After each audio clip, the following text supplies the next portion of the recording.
Soy agradecido de que ustedes estén dándonos seguimiento, como cada viernes, Visión Económica a las 18 horas. De manera muy breve, como estábamos hablando de los asuntos migratorios, voy a introducir con la anuencia de ustedes dos un minuto para fijar postura sobre lo siguiente. Cuando se dio el proceso de globalización después del derrumbe del muro de Berlín, después de la disolución de la ex Unión de Repúblicas Socialistas Soviéticas, yo participaba en los foros de discusión que habían en Latinoamérica. Participé en varios y aquí en Dominicana también hicimos varios foros de entendiendo la globalización. Yo recuerdo que los felices 90, que era el texto que circulaba de Joseph Stiglitz, ¿verdad? Del bienestar. Joseph Stiglitz fue el arquitecto de la globalización porque era jefe del grupo económico del Banco Mundial y posteriormente entonces jefe del grupo económico de Bill Clinton. Y cuando se planteó esto, la discusión estaba, ¿qué es lo que se está globalizando? Y en ese momento se decía los capitales, la tecnología, los bienes y servicios, la materia prima. El Internet para todos en la tecnología. Es decir, se liberalizó a partir de la eliminación de los aranceles, que era la propuesta, pero había un componente de carácter humano, político y social, que era la población trabajadora del mundo. ¿Qué iba a hacer esa población? Que iba a poder moverse. Que iba a moverse igualmente como se mueven los capitales, igualmente como se mueven las oportunidades de producción, de riqueza y de bienestar. Entonces todo el mundo aspira a estar cerca donde esté el bienestar, ¿verdad? Y ahí entonces nosotros, el planteamiento colectivo de la gente que estábamos en los sectores progresistas era fundamentalmente que se iba a volver a un punto de involución. Me recuerdo perfectamente un trabajo de Die Wiesent, un intelectual alemán con sede en Costa Rica, que escribió Hacia un capitalismo sin ciudadanía. Y el que se lee ese texto ahora mismo va a ver claramente cómo se preveía que todos estos flujos migratorios de cientos de millones de seres humanos iban a estar transitando de un país a otro, con documento y sin documento. Y lo que hemos visto en los reportajes de cómo en Italia, de cómo en Francia, cómo en España llegan estas barcazas repletas de gente sin ningún tipo de papeles, entonces nos damos cuenta que el fenómeno de la globalización, en la palabra de algunos intelectuales, que ya se agotó el proceso de la globalización y que pasamos a otro nivel en lo que son las relaciones capitalistas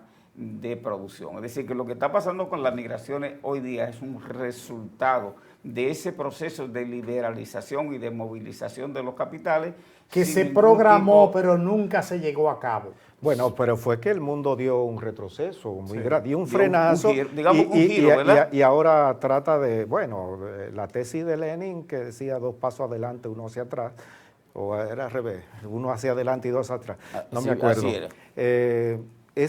Sucede eso porque las sociedades no se mueven en una dirección específica, hace curva, busca lugares, son procesos internos que tienen su dinámica. Entonces la globalización y los globalistas vieron la parte económica, vieron la parte y que se iba a mantener el sistema de coloniaje, pero no contaron con que la ciudadanía, los pueblos se iban a mover y hacer famosa la vuelta por México, la vuelta por Colombia, la peligrosa, y que la gente quería llegar donde la gente que estaba disfrutando del bienestar de un mundo que no es equitativo, vamos a decirlo así.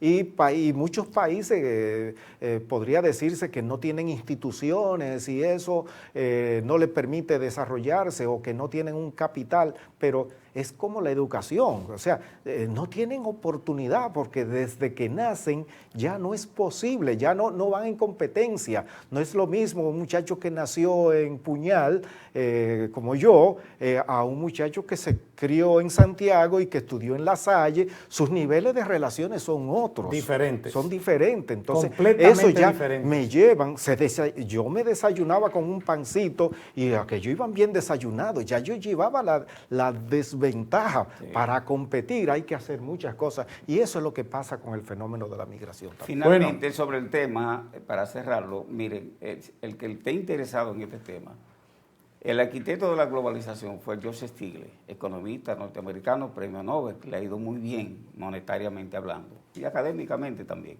Este hombre escribió 3 libros con 3 posiciones distintas, un mismo personaje. Y la escribe última... Los felices 90, ¿verdad? En el marco de la globalización, para hacer la globalización. Luego escribe el segundo libro, El malestar en la globalización. Los 3 están en encuesta, los pueden buscar que ya están más baratos. El malestar en la globalización. Y luego escribe, cuando sale de todo eso, que reniega de esa posición, entonces escribe cómo hacer que funcione la globalización. Y es decir, yo creo, la cosa está buena, la cosa está mala, y cómo yo la vuelvo a poner buena. Bueno, Bueno, vamos a hablar de la cumbre de Brasilia. Brasil, el Caribe. No, ya hablamos de... No hemos hablado de eso, hablamos de la cumbre allá en hoy estamos Macron. Como un viernes así. Sí.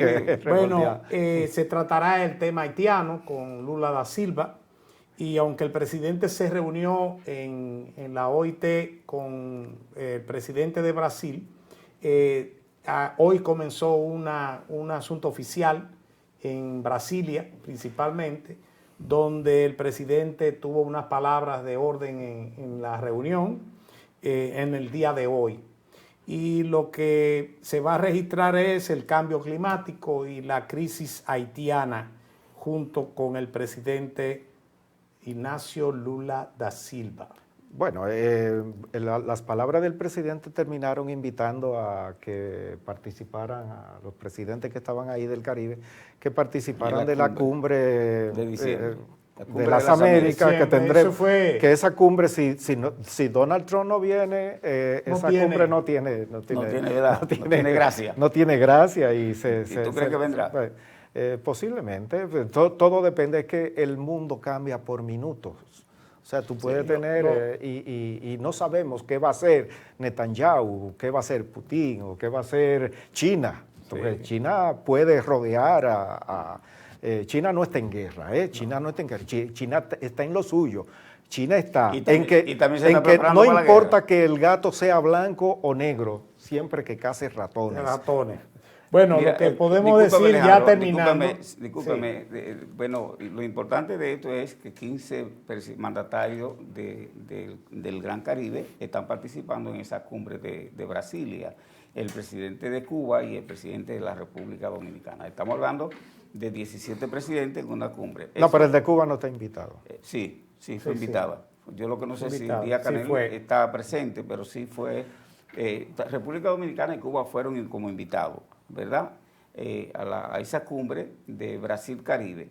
No creo que vaya a ser una cosa del otro mundo. Sobre Haití ya se habló, ya se agendó que se va a discutir el caso de Haití, pero no veo salida por ahí, porque la salida de Haití no está en Latinoamérica, no está en Sudamérica. En el Caribe. La problemática de Haití está en el centro geopolítico mundial. Estados Unidos, Francia y Canadá. Es ahí en esos 3 que tiene que hablarse de esto. Y China y Rusia tienen que cambiar su posición sobre este caso, ¿verdad? Sí, bueno, yo quiero conversar sobre que las centrales sindicales, los que no son los que están en, ¿cómo se llama? Cuando usted termina de trabajar, pensionado. No son esos mismos que le hicieron llevaron a la OIT y reconocen al presidente de la República. ¿No fue en pago de esos que fueron o porque ha aumentado los ingresos salariales? No, Alejandro, yo lo conozco a usted, y cuando usted habla, el tono de voz con usted cambia. Lo conozco también, ese amigo mío, que cuando él va a hacer sátira, pone la carita así, medio pícara, y se agacha un poquito. Mire, yo pienso que los sindicalistas tenían que hacerle ese reconocimiento al presidente. Tienen que pagar. No es pagar. Mira qué es.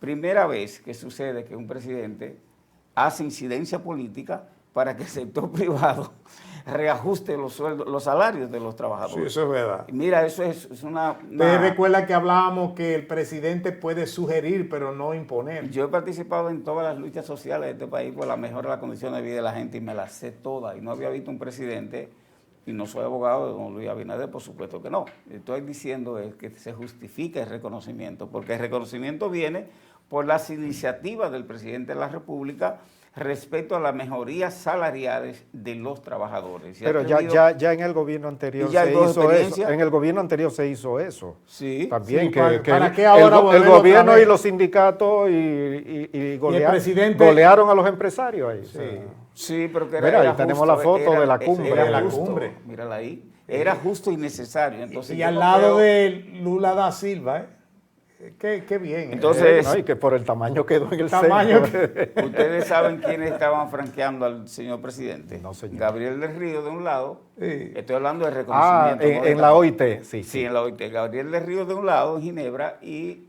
Pepe Abreu del otro lado. Y el presidente, por supuesto, en el medio.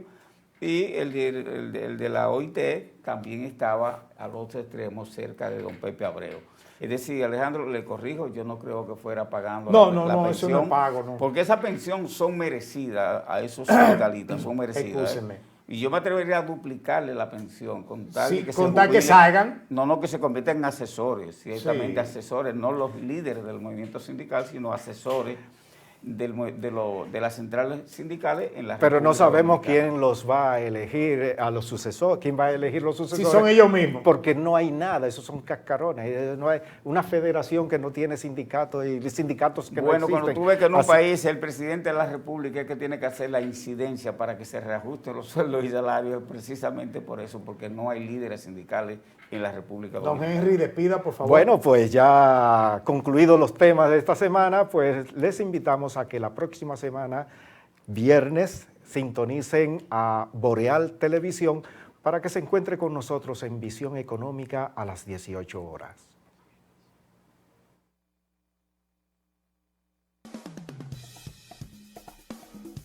Boreal Televisión presentó Banco Popular. Estás viendo Boreal Televisión, Voz Dominicana.